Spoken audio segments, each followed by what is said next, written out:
الحمد لله رب العالمين والصلاة والسلام على سيد الأنبياء والمرسلين حبيبنا وشفيعنا ومولانا محمد وعلى آله وأصحابه وأتباعه أجمعين أما بعد السلام عليكم ورحمة الله تعالى وبركاته.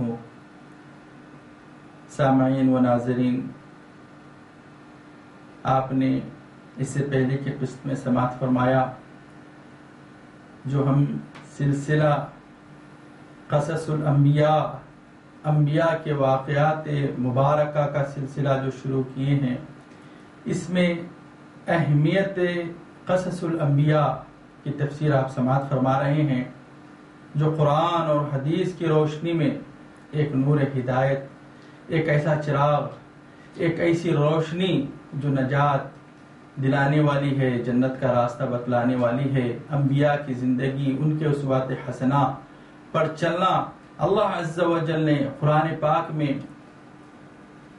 کئی انبیاء کے واقعات کا ذکر مسلسل مکرر جو تو فرمایا ہے، تاکہ ہم اس سے عبرت حاصل کریں، اس سے نصیحت حاصل کریں، اس سے اللہ سبحانہ عز و جل کی رضا کا راستہ حاصل کریں.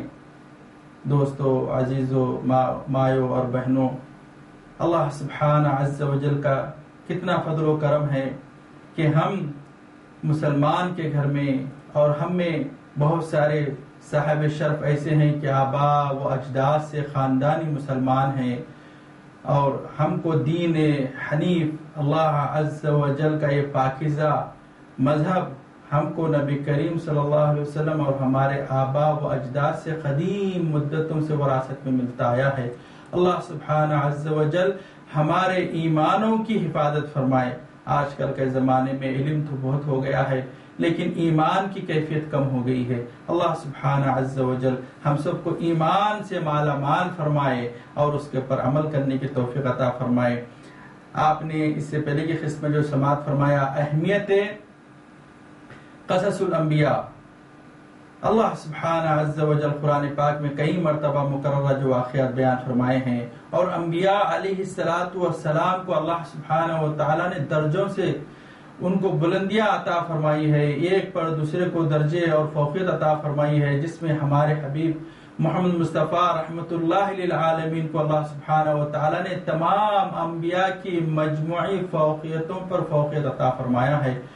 قرآن پاک میں اللہ سبحانہ عز و جل ارشاد فرماتا ہے، اعوذ باللہ من الشیطان الرجیم، بسم اللہ الرحمن الرحیم، تلک الرسل فضلنا بعضهم على بعض. یہ وہ رسول ہے جس کو ہم نے ایک دوسرے پر فضیلت دی ہے. منہم من کلم اللہ ورفع بعضهم درجات. اور اللہ سبحانہ و تعالی نے ان نبیوں میں سے بات بھی کیا ہے، جیسا کہ حضرت موسیٰ کلیم اللہ سے. منہم من کلم اللہ ورفع بعضهم درجات، اور ان کے اندر اللہ سبحانہ و تعالی نے ایک دوسروں کو درجے دیا ہے. آسمانوں پر بھی اللہ سبحانہ و تعالی، جیسا کہ آپ معراج نبی صلی اللہ علیہ وآلہ وسلم کے پاکیزہ روحانی جسمانی رحمانی اس واقعے کے اندر سماعت فرما چکے ہیں کہ اس میں پہلے آسمان کے پر آدم علیہ السلام، پھر اس کے بعد ادریس علیہ السلام، پھر اس کے بعد موسیٰ عیسیٰ علیہ السلام، تمام انبیاء ایک ایک آسمان کے پر اللہ سبحانہ و تعالیٰ نے ان کو سرفراز فرمایا ہے. تو تلک الرسل فضلنا بعضهم على بعض منهم من کلم اللہ ورفع بعضهم درجات وآتینا عیسی ابن مریم البینات. اور ہم نے حضرت عیسیٰ علیہ السلام کو کھلی دلیلیں اور نشانیاں دیا ہے کہ حضرت عیسیٰ روح اللہ جب کہتے کسی مردے کو قم باذن اللہ، اٹھ جا اللہ کے حکم سے، تو وہ زندہ ہو جاتا. حتیٰ کہ حضرت نوح علیہ السلام کے بعد، جو حضرت نوح علیہ السلام کے زمانے کا جو قصہ تھا، حضرت عیسیٰ علیہ السلام سے ان کی قوم نے دریافت کرنا چاہا کہ آپ روح اللہ ہے، آپ ہم کو یہ بتائیں کہ نوح علیہ السلام کی کشتی کیسا تھی. آپ نبی اللہ ہے، جب آپ اللہ کے پاس کی غیب کی باتیں ہمیں بتلاتے ہیں تو ہم آپ سے دریافت کرنا چاہتے ہیں کہ حضرت نوح علیہ السلام کی کشتی کس طرح سے تھی.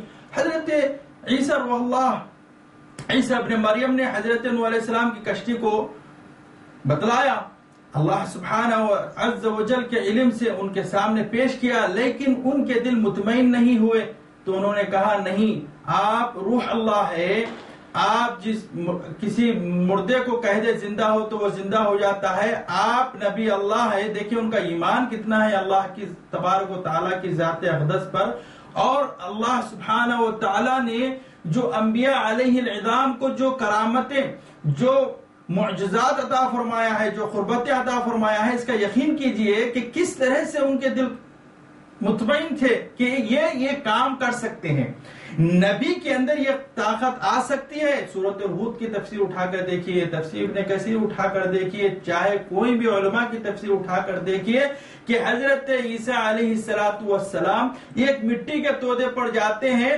اور وہاں پر اپنی لکڑی مار کر کہتے ہیں قم باذن اللہ من زمان نوح علیہ السلام ای شخص لشاق منہ، کوئی بھی جو بھی شخص جو نوح علیہ السلام کی کشتی کو اپنی آنکھوں سے دیکھا، اس میں سوار ہوا، وہ شخص اڑ جا یہاں سے۔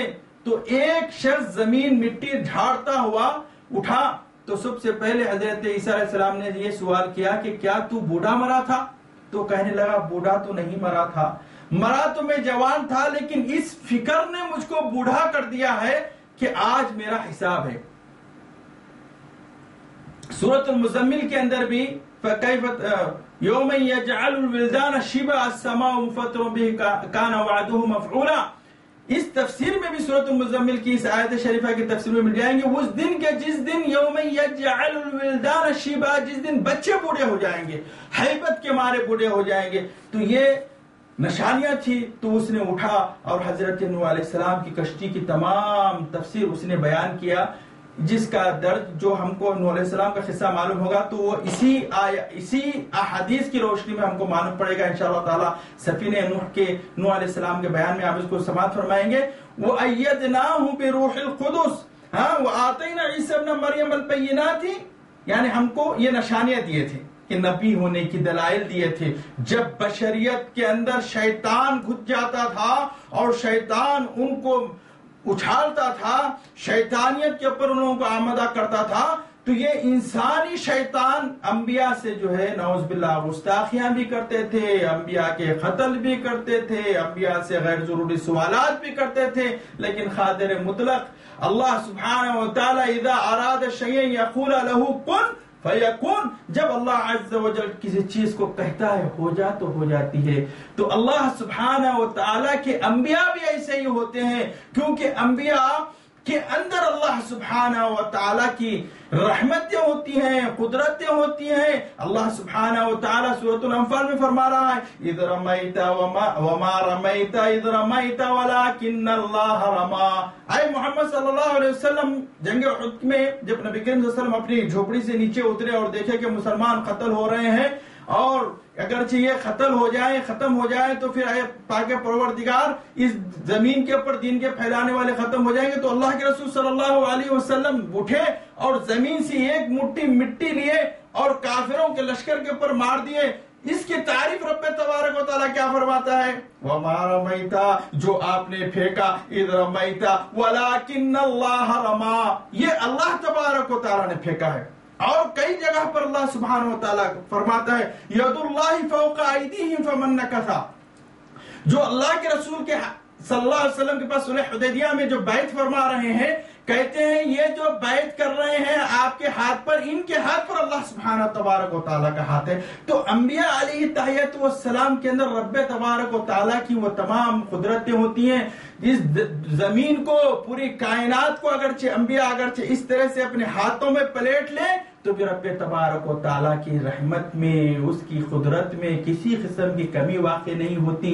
اللہ سبحانہ عز و جل کی شان میں کبھی کمی واقع نہیں ہوتی، کیونکہ رب تبارک و تعالیٰ کروڑا اربوں ملین ایسے کائناتوں کو بنا کر اپنے محبوب بندوں کے اوپر قربان کرتا ہے، اپنے محبوب بندوں پر کو اس کی حکومت ان سے نوازتا ہے۔ تو یہ انبیاء کے درجات ہوتے ہیں۔ تو اللہ تبارک و تعالیٰ فرما رہا ہے وَآتَيْنَا عِيسَىٰ ابْنَ مَرْيَمَ الْبَيِّنَاتِ وَأَيَّدْنَاهُ بِرُوحِ الْقُدُسِ، اور ہم نے اس کو روح قدس سے نوازا تھا، پاکیزہ روح سے نوازا تھا۔ وَلَوْ شَاءَ اللَّهُ مَا اقْتَتَلَ الَّذِينَ مِن بَعْدِهِم مِّن بَعْدِ مَا جَاءَتْهُمُ الْبَيِّنَاتُ۔ اللہ سبحانہ و تعالیٰ اگرچہ چاہتا تو ان رسولوں کے بھیج پیچھے آنے والوں کے ذریعے اس کی مدد فرماتا، اور اگر چاہتا آپس میں یہ کبھی نہ لڑتے جھگڑتے۔ اللہ سبحانہ وتعالیٰ اگرچہ چاہتا تو ہم جو لڑتے ہیں کہ فلانے نبی ہے تو ہم یہ نبی کو نہیں مانتے، ہاں یہ کافر ہے یہ مسلمان ہے، اگر اللہ سبحانہ وتعالیٰ چاہتا تو یہ نہیں لڑتے، یہ کی جس راہ پہ اللہ چلانا چاہا چلاتا۔ لیکن انسان کو جب اللہ تبارک و تعالیٰ نے اشرف المخلوقات بنایا ہے، اور انسان کو جانتا ہے کہ جب کسی چیز کو دیکھتا ہے تو اس کی اچھائی اور برائی کو پرکھ لیتا ہے۔ انسان ہے بالش بھر کا، اتنا سا انسان ہے، لیکن ہاتھی کو اپنے قابو میں کر لیتا ہے۔ انسان ہے چھوٹا، اگرچہ اس کو بتایا جائے کہ بھئی ایک 40 کلومیٹر کا پہاڑ ہے اور 40 کلومیٹر کا پہاڑ ہے، تو انسان کے اندر اتنی سمجھ اور اتنی عقل ہے کہ اس کو پارا پارا ریزہ ریزہ کر سکتا ہے۔ تو پھر ایسی انسانیت اپنے رب تبارک و تعالیٰ کو کیوں نہ پہچانے؟ جب رب تبارک و تعالیٰ نے انسان کو اتنی عقلوں سے اتنی سمجھ سے نوازا ہے، تو پھر یہ انسان کا کام ہے کہ میرا رب کون ہے، اپنے رب کی تلاش کرنا چاہیے ایسے بندوں کو۔ تو اللہ سبحانہ عز و جل نے ایسے لوگوں کے فیصلے، یعنی لوگوں کو اپنے فیصلے کرنے کی آزادی عطا فرماتا ہے اور ان کو ذمہ دار ٹھہراتا ہے۔ جب ہر قسم کی آزادی ہم کو دیا ہے تو ہم ذمہ دار بھی ہو گئے ہیں، تو ہم کو اچھے اور برے کی تمیز، حق اور باطل کی تمیز، کون رب تبارک و تعالیٰ ہے، کون نوازنے والا ہے، کون دینے والا ہے، کون خدا ہو سکتا ہے، اس کا علم یہ بشر کے اندر آنا ہی چاہیے، اس کو اپنے رب کی تلاش کرنا ہی چاہیے۔ اللہ سبحانہ و تعالیٰ نبیوں کا سلسلہ بنی نوع انسان کے اندر جاری و ساری فرما کر ہر ایک دور میں نبیوں کو بھیجتا رہا تاکہ انسانوں کی صلاح ہو جائے، اور کل کے دن رب تبارک و تعالیٰ یعنی روز قیامت کے دن رب تبارک و تعالیٰ کے سامنے کوئی عذر نہ پیش کر سکے۔ اسی لیے اللہ سبحانہ وتعالیٰ نبی کریم صلی اللہ علیہ وسلم پر قرآن پاک کے اندر تمام انبیاء کے ذکر فرما رہا ہے اور فرماتا ہے لَقَدْ أَرْسَلْنَا رُسُلًا مِّن قَبْلِكَ مِنْهُمْ مَنْ قَصَصْنَا عَلَيْكَ وَمِنْهُمْ مَنْ لَمْ نَقْصُصْ عَلَيْكَ۔ اے حبیب، ہم نے بے شک آپ سے پہلے اور بھی رسول بھیجے ہیں، ان میں سے بعض کا حال ہم آپ پر بیان کر چکے ہیں اور بعض کا حال ابھی تک ہم نے بیان نہیں کیا ہے۔ اللہ سبحانہ و تعالیٰ نے جن انبیاء اکرام کا ذکر قرآن مجید میں فرمایا ہے، ان کی مجموعی تعداد 25 ہے، اور ان کے علاوہ جن انبیاء کا ذکر ان کے نام جو قرآن میں نہیں آئے ہیں تو کچھ نام ان کے احادیث کے اندر آئے ہیں۔ انبیاء علیہ السلام کے 25 نام آئے ہیں، بعض نام جو تو ایسے ہیں جو قرآن کے اندر نہیں آئے لیکن حدیث کے اندر آئے ہیں، اور باقی انبیاء کی صرف تعداد کا ذکر کیا گیا ہے، جیسا کہ نبی کریم صلی اللہ علیہ وسلم فرماتے ہیں 1,24,000 انبیاء ہیں۔ تو اس سے پتہ کیا چلا؟ انبیاء علیہ السلام کی تعداد کا پتہ چل گیا ہے، لیکن قرآن میں 25 انبیاء کے نام آئے ہیں۔ ان تمام انبیاء کے ذکر کا کرنا اور 25 انبیاء کے بھی واقعات کو جو تو پیش کرنا، یہ صاحب عقل اور سمجھ حضرات آدم اس کو سن کر نصیحت اور عبرت حاصل کریں تاکہ راہ مستقیم حاصل کر سکیں، اور اسی میں کامیابی ہے، اور اس کا ماننا بھی ضروری ہے، اور نہ ماننے والے پر عذاب بھی لاحق ہو سکتا ہے۔ اس سلسلے میں امر واجب ہے کہ تمام انبیاء و مرسلین، خواہ ان کا ذکر قرآن مجید میں ہو یا قرآن مجید میں نہ ہو، جو باقی انبیاء ہے 25 کے علاوہ، لیکن ان پر ایمان لانا واجب ہے۔ جس نے بھی ان کو جھٹلایا اس نے تمام انبیاء کو جھٹلا دیا اور اس کا انکار کیا۔ یعنی اللہ کے رسول علیہ التحیۃ والسلام کیا فرماتے ہیں؟ 1,24,000 انبیاء ہے تو ہے، جب آپ نے فرما دیا ہے تو ہے۔ اب آپ بولیں گے قرآن میں دیکھیں گے تو قرآن کے اندر رب تبارک و تعالیٰ نے جن انبیاء کا ذکر فرمایا ہے وہ 25 انبیاء کے نام آئے ہیں، اور اگرچہ 1,24,000 کا جو ذکر آیا، اگر ان کو جھٹلائیں گے آپ، ان میں سے کسی ایک کو بھی جھٹلا دیں گے تو تمام انبیاء کے جھٹلانے کے برابر ہے، جس کا ذکر اللہ عز و جل قرآن پاک کے سورۃ شعراء کی 105 آیت میں فرماتا ہے کذبت قوم نوح للمرسلین قوم نوح نے بھی انبیاء کو جھٹلایا. پھر دوسری نیز فرماتا ہے 141ویں آیت سورۃ الشعراء کی کذبت ثمود المرسلین، قوم ثمود نے بھی مرسلین کو جھٹلایا. اور پھر نیز سورۃ الشعراء کی 160ویں آیت میں فرماتا ہے کذبت قوم لوط المرسلین، قوم لوط نے بھی نبیوں کو جھٹلایا. جیسا کہ اللہ عز و جل کا ارشاد ہے لَقَدْ كَانَ فِي قَصَصِهِمْ عِبْرَةٌ لِأُولِي الْأَلْبَابِ، بے شک ان قصوں میں سمجھداروں کے لیے عبرت ہے. یہ ایسا قرآن پاک ہے ما كان حديثا يفترى ولكن تصديق الذي بين يديه وتفصيل كل شيء وهدى ورحمة لقوم يؤمنون. سورۃ یوسف کی 111ویں آیت ہے بے شک ان قصوں میں سمجھداروں کے لیے عبرت ہے. یہ قرآن ایسا کلام نہیں ہے جو بناوٹی کلام ہو، بلکہ یہ کلام ان آسمانی کتابوں کی تصدیق کرتا ہے. کون سے آسمانی کتابوں کی تصدیق کرتا ہے؟ حضرت داؤد علیہ السلام پر زبور اتری، حضرت موسیٰ علیہ السلام پر توریت اتری، حضرت عیسیٰ علیہ السلام پر انجیل اتری. یہ نبی کریم صلی اللہ علیہ وسلم خاتم الانبیاء والمرسلین پر کیا اتری ہے؟ قرآن پاک اتری ہے. تو ان تمام کتابوں کی تصدیق کر رہا ہے کہ یہ وہ بھی آسمانی کتابیں تھی، اس کے اندر بھی انبیاء کے ذکر اور ان کے واقعات کو بیان کیا گیا تھا. اب قرآن پاک میں ان تمام واقعاتوں کو، جن واقعات کو یہود و نصارہ اپنی طرف سے من گھڑت باتیں اکٹھا کر کر اس کو آگے پیچھے کر دیے ہیں، اب انہی کی تصحیح ہو رہی ہے تاکہ مزید عبرتیں حاصل ہو سکیں، مزید جو ہے اللہ سبحانہ و تعالیٰ کی قربتیں حاصل ہو سکیں.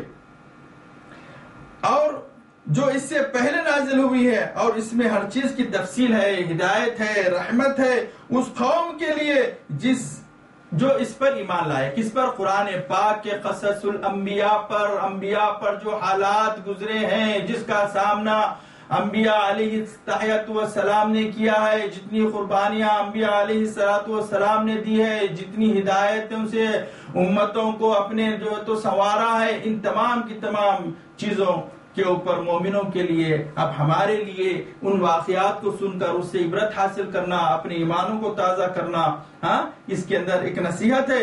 اللہ تبارک و تعالی فرماتا ہے ہم وہ واقعات انبیاء علیہ السلام کا ذکر فرما رہے ہیں جس کو سن کر عبرت حاصل ہو جائے. اہل عقل، دانشمند، جاننے والوں کو اس میں عبرت ہے. ما کانا حدیث یفترا، یعنی یہ کوئی بناوٹی باتیں نہیں ہے. قرآن پاک کے اندر جو قصے آئے ہیں، آپ لوگ انشاءاللہ تعالی آگے تمام جب انبیاء کے قصے سنیں گے تو آپ کی آنکھیں ٹھہر جائیں گی، کان جو تو سننا پسند کرتے رہیں گے اور تعجب خیز ہو جائیں گے کہ بھئی ایسی واقعات ہے. میں نے اس مرتبہ ان واقعات کو سنانے کی اس لیے جرأت فرمائی ہے، سعادت حاصل کیا ہوں آپ لوگ کو سنانے کی. آپ لوگ اس کو دلچسپی سے سماعت فرمائیے اور مسلسل، تاکہ یہ تمام انبیاء کے واقعات ایک کے بعد دیگر جو آ رہے ہیں آپ کی عقل میں جو ہے ذہن نشین ہو جائے. اسی لیے اس کا مطالعہ فرمائیے. جزاکم اللہ خیر. یعنی یہ وہ کتاب ہے کہ اس کے اندر کوئی قسم کا بناوٹی قصہ نہیں ہے. ولیکن تصدیق الذی بین یدیہ، یعنی یہ حقیقت ہے جو سابقہ امتوں پر گزری ہے. بین یدیہ، جو کہ آپ کے ہاتھ میں ہے، نبی کریم صلی اللہ علیہ وسلم کے ہاتھ میں ہے. جو کلام پاک نازل ہوا ہمارے ہاتھوں کے اندر یہ کلام ہے. وہ تفصیل کل شیء، اور ہر چیز کی تفصیل اللہ سبحانہ و تعالی نے قرآن عظیم میں فرما دیا ہے اور وضاحت کے ساتھ حق کو بیان کر دیا ہے، جس میں مومنوں کے لیے ایمان لا کر اس پر عمل کرنے والوں کے لیے ہدایت اور رحمت ہے. عزیزان گرامی، بزرگوں، بھائیوں، بہنوں، انبیاء علیہ السلام ہمارے لیے مصابیح الہدی، آپ ہی اسوہ حسنہ اور آپ ہی قدوۃ النجات ہیں، اور روشن راہ دکھانے والے ایسے چراغ ہیں جن کی روشنی میں اقتدا حاصل ہوتی ہے، جس کا نتیجہ رضائے الہی ہے، ابدی امان، امن و امان ہے. مصابیح الہدی، ایسے ہدایت یافتہ کہ آپ نے جو ہدایت پائی انہی کے نقش قدم سے ہدایت حاصل کرنے والے نجات پاتے ہیں. انبیاء علیہ السلام اللہ سبحانہ وتعالیٰ حضرت موسیٰ علیہ السلام کو جو ہے جبل طور کے پاس سے پکار رہا ہے، آواز آئی گئی، بولے کیا بات ہے؟ بولے انا اللہ انا ربک فاخلع نعلیک، میں تیرا رب ہوں، اپنی نالے چپلیں اتارو اور آؤ۔ تو ان لوگوں نے کیا کیا؟ گئے اور اللہ سبحانہ وتعالیٰ سے جو کچھ بات کرنی تھی بات کی۔ موسیٰ علیہ السلام کے قصے میں آپ لوگ یہ سماعت فرمائیں گے۔ تو ان لوگوں نے اللہ سبحانہ تبارک و تعالیٰ سے ہدایتیں پائی اور اس کے اوپر چلے۔ نبی کریم صلی اللہ علیہ وسلم کی حالات آپ جانتے ہیں۔ نبی کریم صلی اللہ علیہ وسلم جن کے لیے رب تبارک و تعالیٰ کا قرآن شہادت دیتا ہے، اِنَّا فَتَحْنَا لَكَ فَتْحًا مُبِينًا لِيَغْفِرَ لَكَ اللَّهُ مَا تَقَدَّمَ مِن ذَنبِكَ وَمَا تَأَخَّرَ۔ اے میرے حبیب صلی اللہ علیہ وسلم، آپ کے اوپر کی تمام ذمہ داریاں ہر طریقے سے ہم آپ کو بری کرتے ہیں، پچھلے چیزیں بھی اور آنے والی زندگی کی چیزیں بھی۔ نبی کریم صلی اللہ علیہ وسلم اگر نماز نہیں بھی پڑھتے تو آپ کو اس نماز کی پوچھ نہیں ہوتی۔ اس طریقے کا اللہ عز و جل نے آپ کو اعجاز سے نوازا تھا۔ آپ اس کے باوجود ساری رات قیام میں کھڑے ہوتے تھے، تہجد کی نمازوں میں کھڑے ہوتے تھے۔ حضرت عائشہ صدیقہ مائی عائشہ رضی اللہ تعالی عنہ فرماتی ہیں، یا رسول اللہ سبحانہ و تعالیٰ نے آپ کو ہر طریقے سے بری کر دیا ہے، آپ پھر بھی اتنی زحمت اٹھا رہے ہیں کہ آپ کے پیر مبارک پر ورم آ گیا ہے۔ تو آپ فرماتے ہیں، یا عائشہ کیا تو نہیں چاہتی کہ میں اللہ سبحانہ و تعالیٰ کا شکر گزار بندہ بنوں؟ تو نبی کریم صلی اللہ علیہ وآلہ وسلم کی یہی سنت مبارکہ ہے جو تہجد ہے، جو آپ پڑھ رہے ہیں تو ہمیں اس سے جو ہدایتیں مل رہی ہیں، اس عمل کے کرنے سے اللہ سبحانہ وتعالیٰ کے طرف کا نجات کا راستہ ہم کو مل رہا ہے۔ تو یہ اس سے حاصل یہ ہوتا ہے کہ ہم ان کے نقش قدم پر اگر چلیں گے تو نجات پائیں گے۔ انبیاء علیہ السلام کی تعداد تو بہت ہے۔ جب اللہ تبارک و تعالیٰ دنیا کی خلقت فرمایا تو انسانوں کو زمین پر بسایا، اپنی معرفت سے آگاہ کرنے کے لیے اللہ سبحانہ تعالیٰ نے انبیاء اور رسولوں کے سلسلے کو جاری فرمایا۔ حدیث شریف میں آیا ہے، فرماتے ہیں نبی اول والآخر رحمت اللہ للعالمین خاتم الانبیاء والمرسلین محمد صلی اللہ علیہ وسلم، رسولوں کی تعداد 300 سے زیادہ ہے اور انبیاء 24,000 سے زیادہ ہے۔ بنی اسرائیل میں جب کوئی نبی فوت ہو جاتا تو فوری بفضل تعالیٰ دوسرا نبی اسی وقت ٹھہر جاتا، اسی وقت نبی بنا دیا جاتا، اور وہاں وہ زمانہ نبیوں سے خالی نہیں تھا۔ بعض اوقات تو ایک زمانے میں ایک ملک میں 3 یا 4 انبیاء ہوا کرتے تھے ایک ہی زمانے میں۔ حضرت موسیٰ علیہ السلام نبی تھے، حضرت ہارون علیہ السلام نبی تھے، ان کے ساتھ اور ایک بچے تھے حضرت یوشع علیہ السلام، جس کا سورۃ الکہف کے اندر ذکر آیا ہے۔ لم یستطع معی صبرا کی جو آیتیں ہیں اس کے اندر جو ذکر آیا ہے، جس کو حضرت خضر علیہ السلام سے ملاقات کرنے کے لیے جاتے ہیں، تو یہ ایک زمانے میں 3 نبی بھی ہوا کرتے تھے۔ اللہ عز و جل انبیاء کو اس لیے بھیجا کہ وہ عالم بشریت کو نجات دلائے، عالم بشریت کو نجات دلائے۔ جب کبھی بشریت کو خرافات اور اندھیروں نے گھیر لیا اور شیطانی طوفانوں نے ان کے ایمان کے راستوں کو بند کر دیا، اللہ عز و جل اپنے انبیاء علیہ التحیۃ والسلاموں کے ذریعے ان کو نجات کے راستے بتلانے نازل کر دیا۔ انبیاء علیہ التحیۃ والسلام بشریت کو شیطانی گمراہی سے بچانے اور اللہ تعالیٰ کی وحدانیت کے راستے دکھانے کے لیے اتنی اذیتیں اٹھانی پڑی، اتنی بڑی بڑی مصیبتوں کا سامنا انبیاء علیہ السلام کو کرنا پڑا۔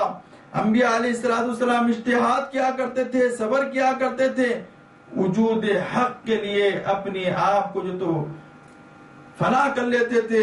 اللہ سبحانہ و تعالیٰ نے بشریت کو انبیاء کے بغیر تنہا نہیں چھوڑا، تاکہ کل روز قیامت اللہ سبحانہ و تعالیٰ کے پاس کوئی حجت پیش نہ کر سکے، کوئی بشریت کی حجت پیش نہ کریں کہ اے اللہ ہمارے پاس کوئی نبی نہیں آیا، ہم کس طرح سے تجھ کو پہچانیں، اس طرح کی حجت نہ پیش کر سکیں۔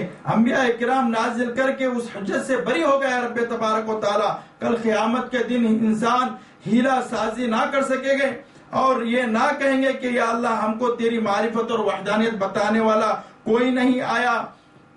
اے پاک پروردگار، ہمیں کوئی قسم کی وقفیت ہی نہیں ہے کہ ہمارے پاس کوئی اگرچہ نبی آتا تو ہم اس چیز کو سنتے اور تیری عبادت کو کرتے اور تیری وحدانیت اور تیری معرفت کو ہم معلوم کرتے۔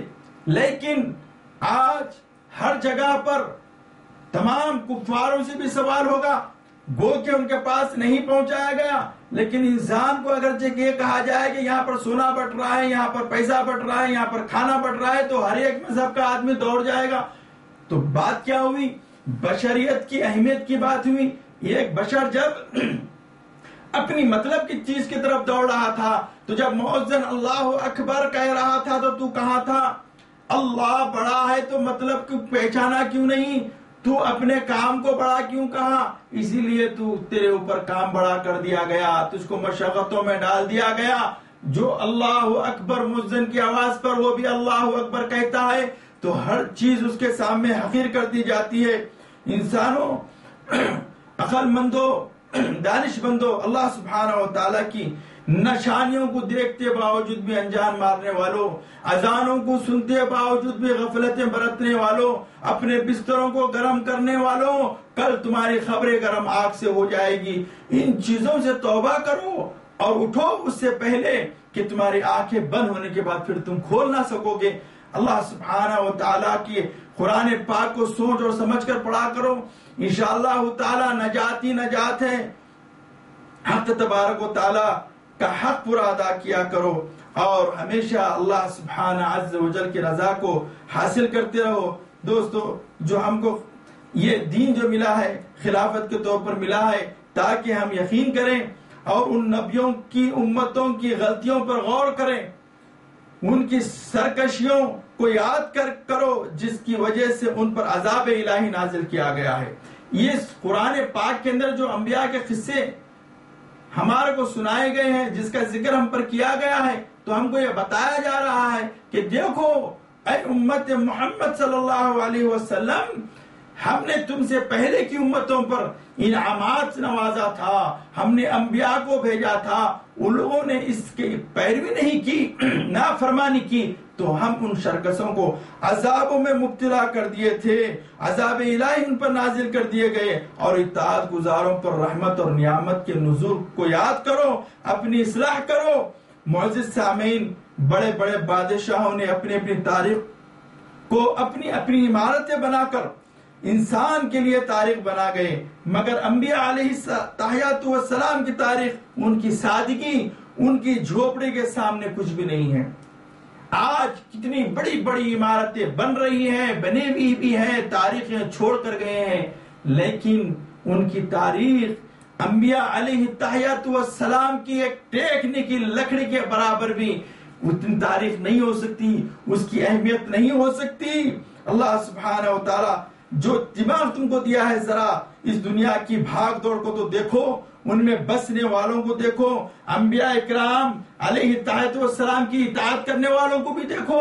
ایسا نہیں ہے کہ دنیا میں سب کے سب نافرمان ہیں، بلکہ اللہ کے لال، اللہ کی عبادت کرنے والے، نبی کے چہیتے، نبی کو چاہنے والے، صالحین، تابعین، تبع تابعین، ائمۃ الاکرام، ائمۃ الاربعہ کی اطاعت کرنے والے، ان کا عزت و احترام کر کر علم کو اللہ کی رضا کے لیے حاصل کرنے والے آج بھی موجود ہے.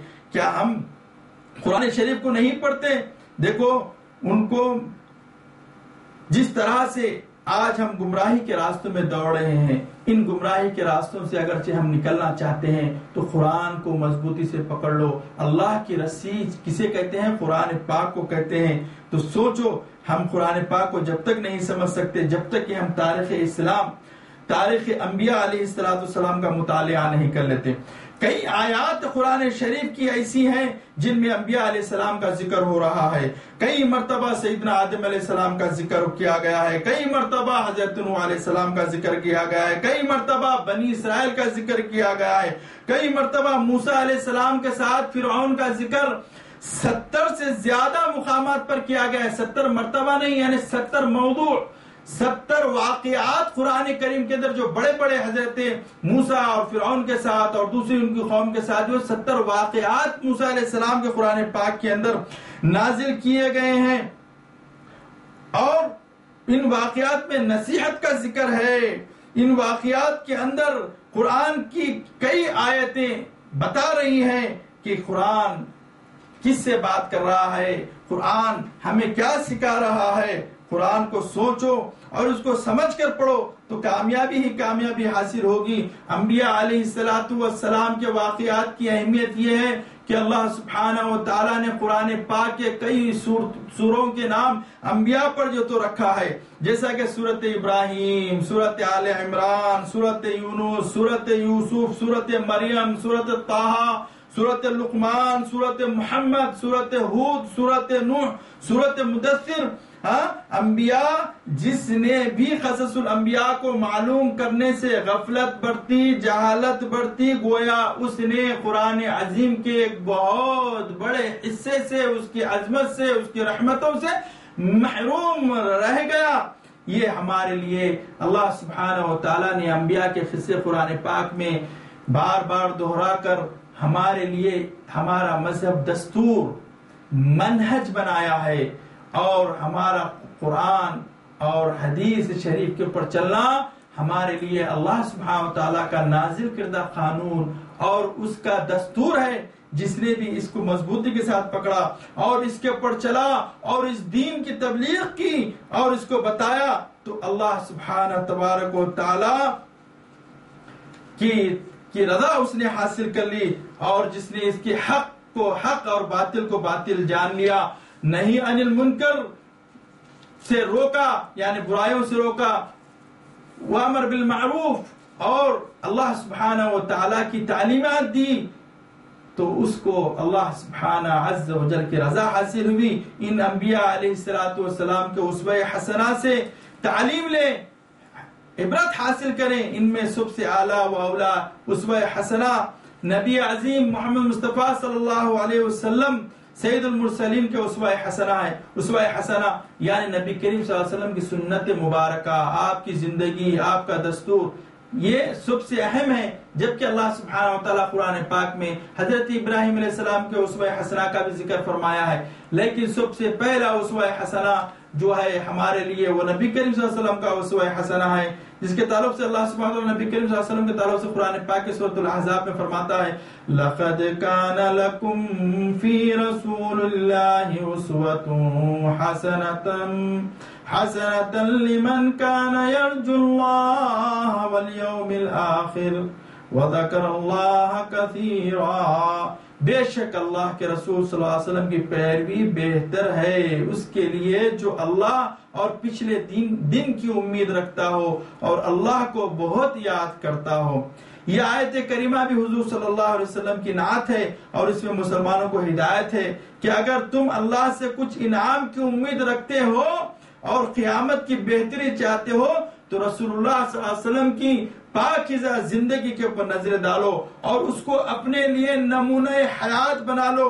رسول اللہ صلی اللہ علیہ وسلم کے اسوہ حسنہ کو صحابہ اکرام کی زندگی سے حاصل کرو۔ کتنے واویلا شدت کی محبت صحابہ اکرام کے اندر ہوا کرتی تھی۔ حضرت عبداللہ بن یزید رضی اللہ تعالیٰ عنہ فرماتے ہیں یا رسول اللہ، میں جب آپ کے دربار رحیم اور رؤوف میں ہوتا ہوں تو میرے دل کو سکون اور راحت ہوتی ہے، جب میں اپنے گھر چلا جاتا ہوں تو مجھ میں ایک بے چینی ہو جاتی ہے، یہاں تک کہ میں آپ کے رحمتوں والے اس دربار میں حاضر ہو جاتا ہوں۔ یا رسول اللہ، مجھے کل کی فکر ہے جب کہ جنت کے اعلیٰ مقامات پر آپ ہوں گے۔ حضرت عبداللہ بن یزید رضی اللہ تعالیٰ کیا فرما رہے ہیں یا رسول اللہ، میں جب آپ کے سامنے آپ کے دربار رؤوف اور رحیم میں ہوتا ہوں تو میرا دل مطمئن ہوتا ہے، جب میں گھر چلا جاتا ہوں تو بے چینی ہو جاتی ہے، اور آپ کو اس چیز کی امید ہے کہ آپ محبوب رب العالمین کے ساتھ میں ہیں اور آپ کی زندگی شریفہ سے آپ جو تو لطف اٹھا رہے ہیں، عمل کر رہے ہیں، جنتی تو ہیں، لیکن آپ کا درجہ اور رسول کا درجہ دیکھیں، عمل کر لو جنت میں جاتے، واسطے کی کیا ضرورت ہے، وسیلے کی کیا ضرورت ہے، شفاعت کی کیا ضرورت ہے۔ صحابہ اکرام فرما رہے ہیں یا رسول اللہ، آپ کا درجہ سب سے اعلیٰ ہوگا، آپ جنت کے سب سے اعلیٰ مقام پر ہوں گے اور ہم جنت بھی ہوں گے لیکن نیچے کی جگہ پر ہوں گے، تو تب میری کیفیت کیا ہوگی؟ تو نبی کریم صلی اللہ علیہ وسلم فرماتے ہیں خوشخبری سنو، جو جس سے محبت کرے گا اسی کے ساتھ ہوگا، جو جس سے محبت کرے گا، جو دنیا سے محبت کرے گا وہ اس کے ساتھ میں ہوگا، جو رسول حبیب خدا سے محبت کرے گا، ان کی سنت مطہرات سے محبت کرے گا، نبی کریم صلی اللہ علیہ وسلم سے محبت کرے گا، تو نبی کریم صلی اللہ علیہ وسلم کے سائے رحمت میں ہوگا۔